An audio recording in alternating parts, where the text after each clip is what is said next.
you hear that? The revs drop instantly.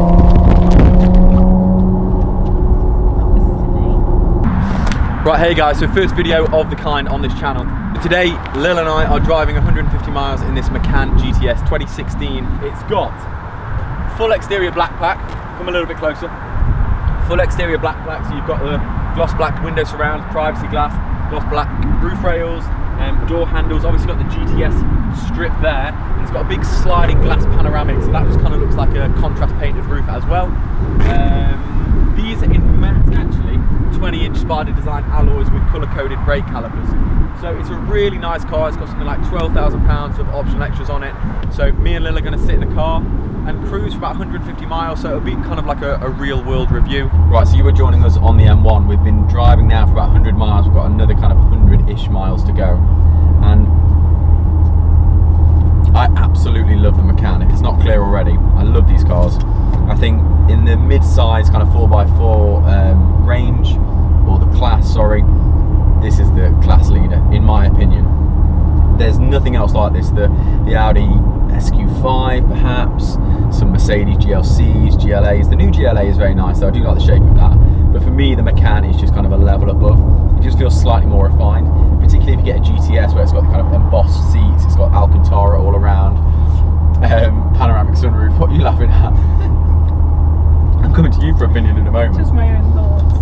This has about £12,000 worth of optional extras. It's got carbon inlays, it's got the sports exhaust system, it's got the all-important sports chrono, which every Porsche customer seems to want, even though it's really for kind of lap times.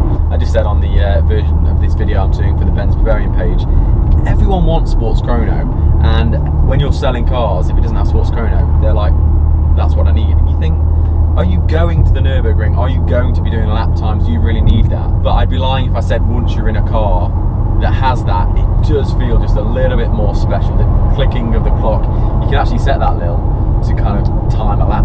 So you can set it to 0, and as soon as you set off, it'll start, so you can do lap times. And one junction?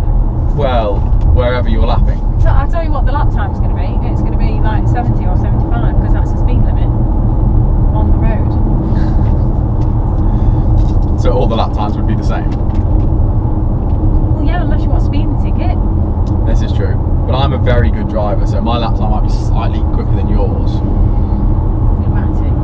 Erratic driver. I get it from my dad. You do, yeah. Obviously this has... He's also a terrible driver.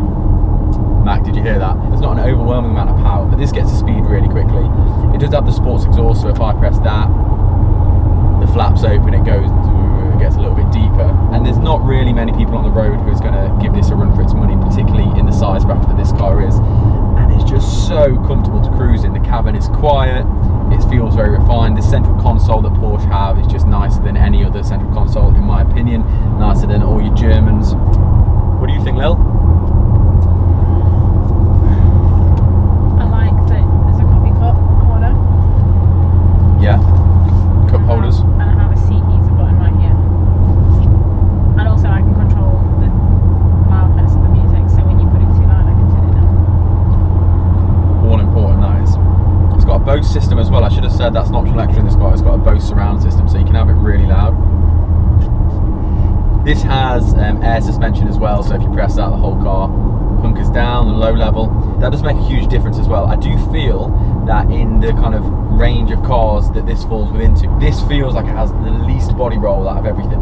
All the others tend to wallow about a bit. This feels really, really planted through every corner, particularly when you lower it down, particularly when you put the suspension or chassis into sports. If you go sports plus, the revs drop instantly.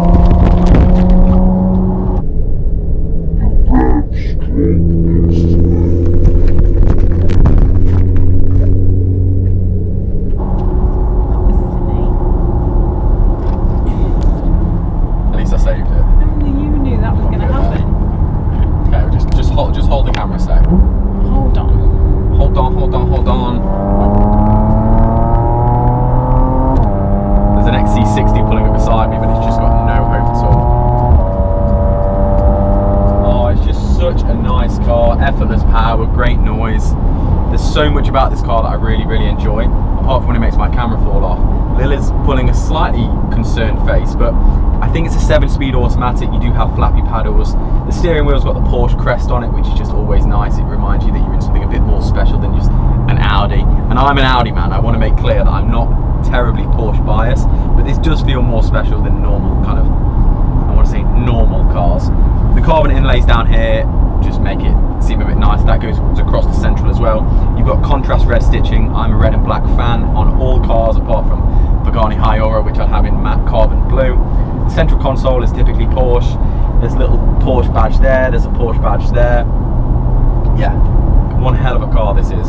And when you want to drop 2 gears and floor it, you just get a beautiful sound from the V6.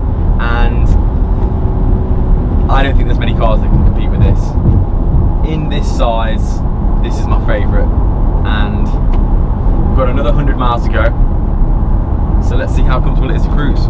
Right, so I've been in traffic now for about 20 minutes and it's a really pleasant place to be. The cabin is really, really quiet, so me and Lilly can have wonderful chats.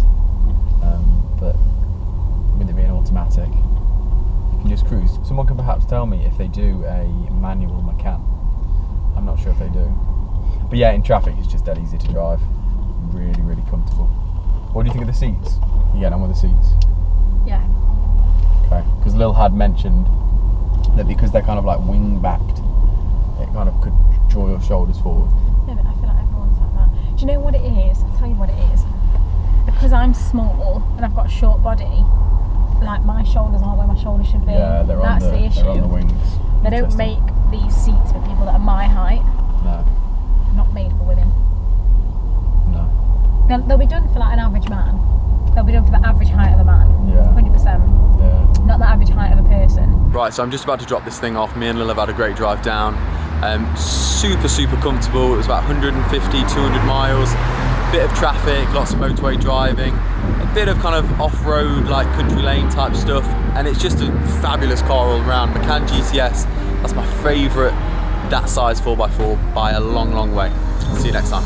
Peace.